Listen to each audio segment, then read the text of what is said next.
하나님을 굳게 신뢰하라. 첫 번째, 시편 74편 1절에서 23절 말씀. 하나님만 바라보라.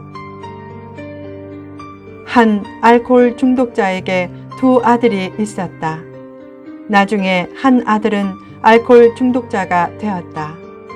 누군가 물었다. 어떻게 알코올 중독자가 되었나요? 그가 말했다. 제 아버지도 알코올 중독자였어요. 반면에 다른 한 아들은 알코올 중독자 재활병원 의사가 되었다. 누군가 물었다. 어떻게 알코올 중독자 재활병원 의사가 되었나요? 그가 말했다. 제 아버지가 알코올 중독자였어요. 그는 알코올 중독자 아버지를 인생의 반면 교사로 삼아 아버지와 반대의 길을 가게 된 것이다. 성도는 잘못을 반면 교사로 삼아 바르게 살려는 창조적 승화를 이뤄내야 한다. 한 목사가 예전에 군에 있을 때 고약한 선임들이 후임들을 괴롭히면서 이런 말을 했다. 나도 후임 때 얼마나 괴롭힘을 당했는지 알아? 자신도 괴롭힘을 당했기에 후임병을 괴롭힌다는 것이었다. 그러나 그는 괴롭힘을 당하면서 굳게 다짐했다. 나는 선임이 되어도 욕을 안 하고 후임을 괴롭히지 않겠다. 나중에 선임이 되었을 때 그 다짐대로 하자 오히려 후임들이 더 따라주었다. 누군가 괴롭히면 이렇게 다짐하라. 하나님, 저는 저렇게 남을 괴롭히며 살지 않게 하소서. 남에게 괴롭힘을 당하고 남을 괴롭히지 않으면 마치 자기만 손해보는 것 같지만 그런 삶은 사실상 큰 유익이 된다. 하나님은 잘못을 반면교사로 삼는 사람에게 그가 손해본 것 이상의 보상을 내려주실 것이다. 좋은 삶은 인생의 지도교사로 삼고 나쁜 삶은 인생의 반면교사로 삼을 때 선순환의 인생이 펼쳐진다. 한 교회에서 무리하게 교회 건축을 시도했다. 그때 건축 헌금의 강요로 수많은 교인들이 시험에 들어 교회를 떠났다. 몇몇 성도들은 집과 가게를 잃었다. 어떤 가정은 식구들이 원수가 되어 뿔뿔이 흩어졌고 어떤 성도는 마음의 병으로 간암에 걸려 죽었다. 그 경험을 반면 교사로 삼아 그 교회 출신의 한 목회자가 굳게 다짐했다. 하나님, 저는 앞으로 무리해서 교회 건축을 하거나 헌금을 강요하지 않겠습니다.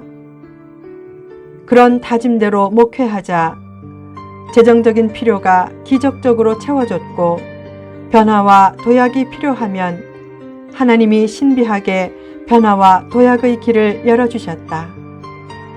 살다 보면 병에 걸리고 실패하고 시험에 들고 가정에 힘든 일이 생길 때도 있다. 어떤 때는 기도해도 아무런 응답이 없고 삶이 회색빛처럼 느껴지고 인생의 짐이 너무 무겁게 느껴진다. 그때마다 탄식의 기도가 나온다. 하나님, 어떻게 된 일입니까? 왜 이런 절망의 수렁에 빠뜨리십니까? 하나님, 어디에 계십니까? 그때는 하나님이 멀리 가신 것 같지만 사실상 하나님은 멀리 가신 적이 한 번도 없다. 감정에 따라 믿음이 흔들리지 말고 변함없이 하나님을 사랑하고 신뢰하라. 영적으로 어릴 때는 체험도 필요하지만 성숙하게 되려면 믿음이 더욱 필요하다. 감정이나 체험보다 믿음을 더 앞세우라. 기쁜 감정이 없고 일이 잘 안 풀려도 하나님을 굳게 신뢰하라. 성경에 나오는 위대한 믿음의 선진들도 낙심할 때가 있었다. 그래도 하나님은 그들의 부족한 믿음을 꾸짖지 않으시고 늘 피난처와 반석이 되어주셨다. 어려움을 사람 앞에서 말로 토로하지 말고 하나님 앞에서 기도로 토로하라. 기도를 포기하지 말고 기도 응답을 믿으라. 특히 기도할 때는 하나님이 어떤 분인지에 대한 지식이 풍성해야 한다. 어려울 때는 더욱 하나님께 집중하고 하나님에 대한 변함없는 믿음을 가지면 하나님이 반드시 선한 길을 열어주신다.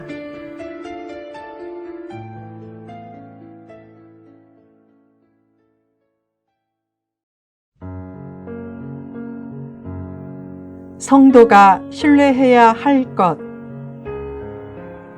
시편 74편은 원수들에 의해 하나님의 백성이 큰 환난을 당하고 성소가 파괴되는 것을 지켜보는 절망적인 상황에서 지어진 아삽의 시편이다.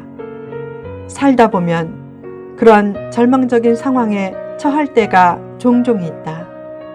그런 상황을 잘 극복하고 승리하려면 무엇보다 하나님에 대한 깊은 신뢰감을 가지고 기도해야 한다.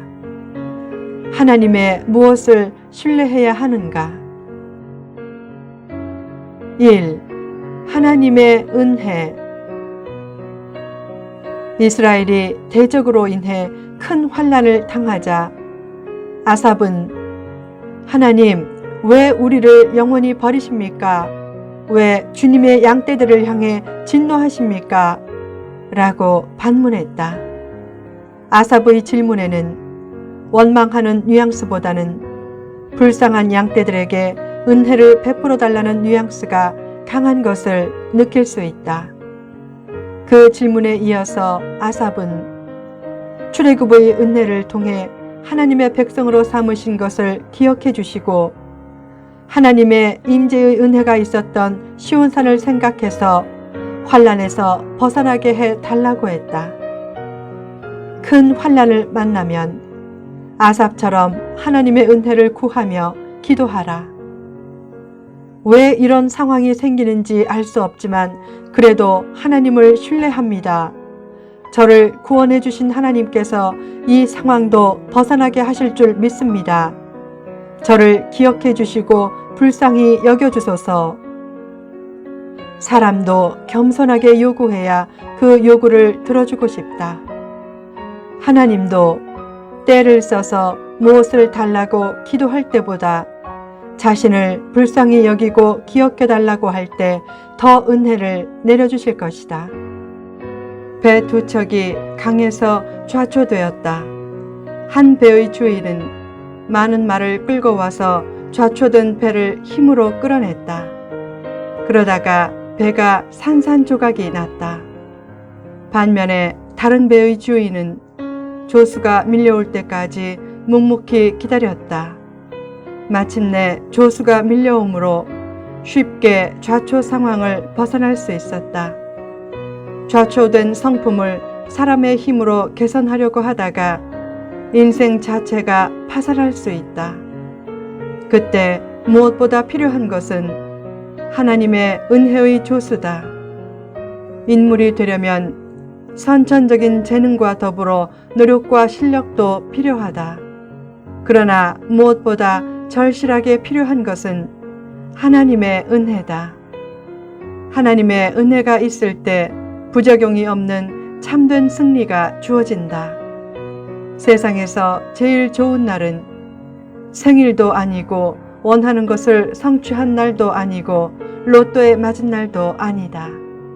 세상에서 제일 좋은 날은 자신은 아무것도 아닌 존재로서 하나님의 은혜가 없으면 살 수 없음을 깨달은 날이다. 그런 깨달음을 통해 자기 해방이 이루어지고 하나님의 은혜를 깊이 신뢰하면서 결국 최종 승리를 얻게 된다. 2. 하나님의 권능. 아삽은 원수들이 하나님의 백성들을 죽였고 주의 성소를 파괴하고 불살랐고 각지의 모든 회당도 불살랐기에 회복의 표적도 보이지 않고 선지자도 다 사라져서 그런 비참한 상황이 얼마나 오래 지속될지 알 수 없다고 했다.